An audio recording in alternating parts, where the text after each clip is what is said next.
What's up, everybody? Danger Rock here. Today we're going to be looking at the DC Universe Classics Sinestro Corpse Batman action figure.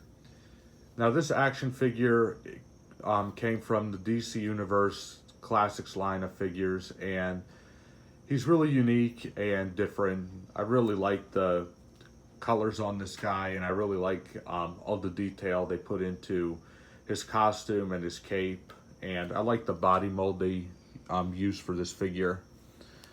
So, taking a look at the face sculpt itself, what I really like about it is look at the way all the details we get in his teeth and his eyes. This really does look like an evil Batman to me. He even has the gray eyes, so that's really cool.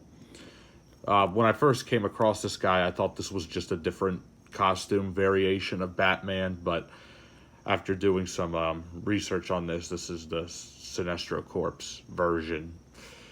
There's also a McFarlane version of this figure, but I just like this one a lot better, just because it's old or the body mold they use for it.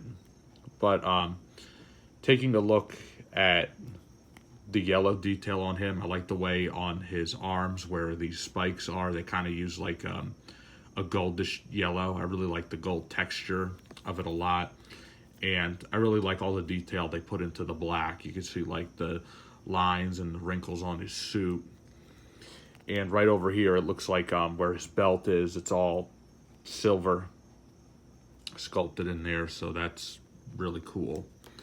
And also the different shade of yellow they used for his knee pads right here, or rather his feet, is actually really cool.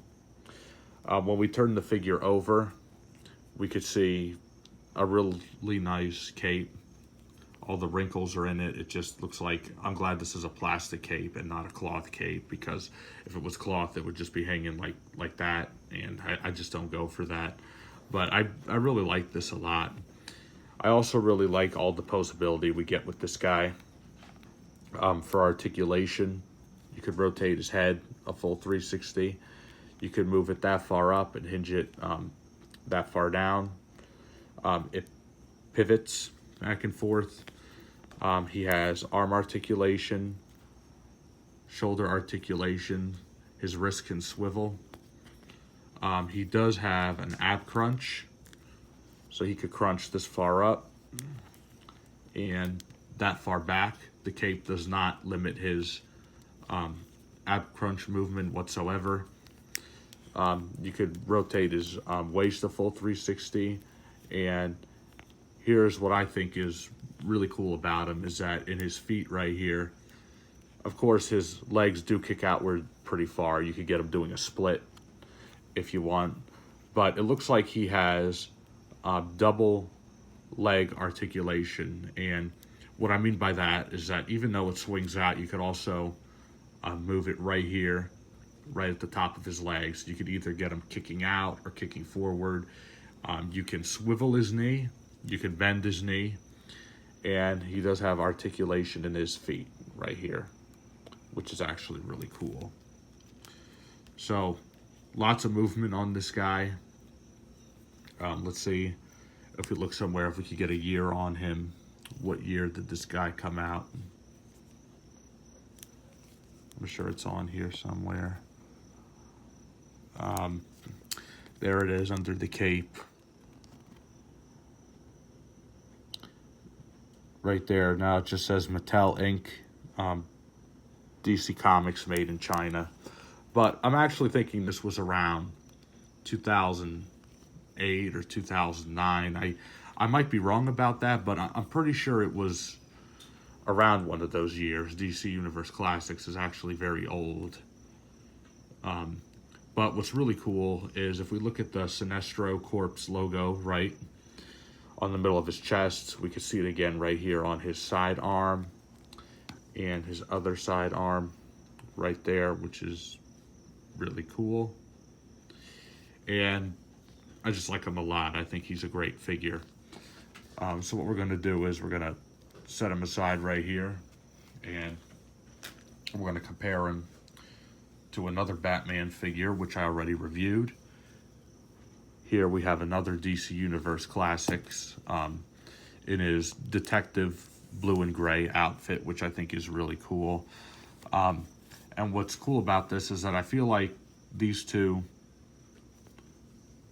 use the exact same body mold.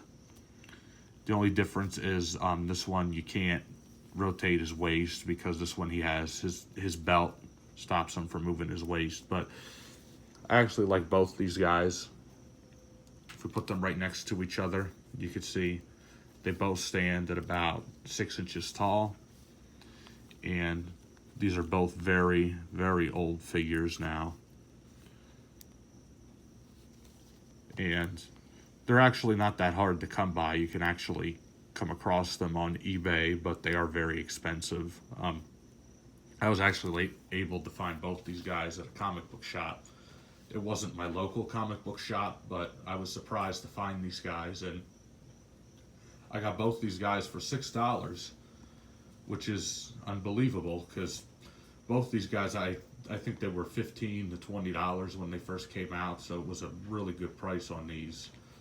On eBay, they should cost you anywhere from like the $35 to $40 range if you get them loose. They cost even more if they're in box.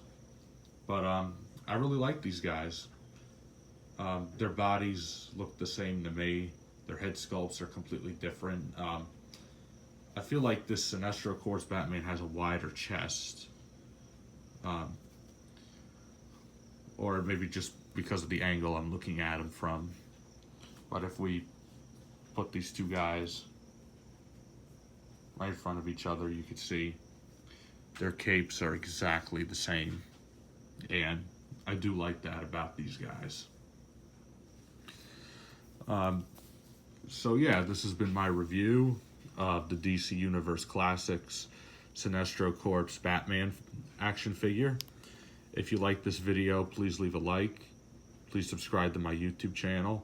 Once we reach 1,000 subscribers, I will be doing a full collection video, so definitely stay tuned for that. Let me know in the comments down below which one of these figures do you like better. And thank you guys for watching as always, and I'll see you guys on the next video review.